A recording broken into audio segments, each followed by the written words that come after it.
Hello everyone and welcome to the UkeStuff channel. Today is an unboxing video.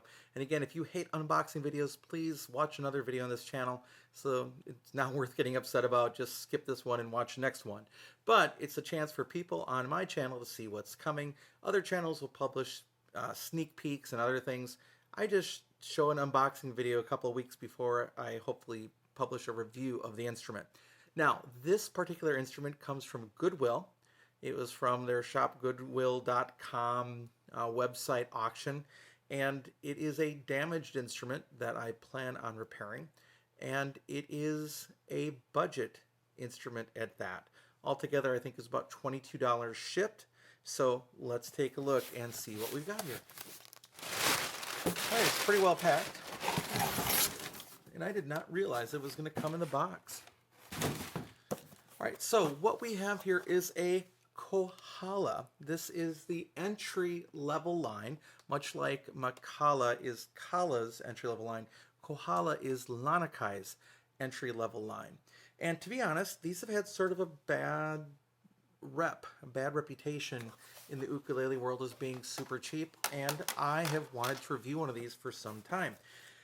The negative side is that this one, from the pictures, is damaged. The neck is separating from the body, and we're going to take a look at that and see how bad the damage is here.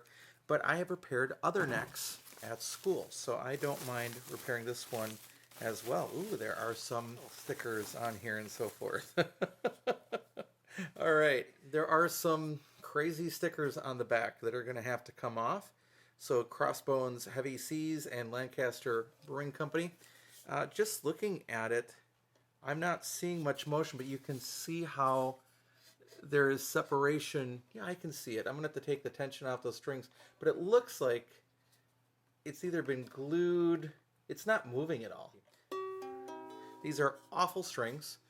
The action is horrible, but perhaps that's fixable with the neck. I may have to actually break the neck off to be able to fix that, because there's not enough giveaway in that. So that action is horrible. And at worst, you know, the neck can be saved for another project, as the entire setup costs quite a bit of money to just buy a neck for another ukulele. So maybe this will become a cigar box ukulele if I can't fix it and figure it out. So it's not going to work to play it right now. I think I can get some tension on there and clamp it. We'll see if I can manage to do that and figure out how to do that. All right, so that's a quick look at the unboxing of the currently unplayable Kohala ukulele with some massive stickers on the back. All right, thanks for watching the video. I hope you're having a great day, and I'll be back soon with some more UkeStuff for you.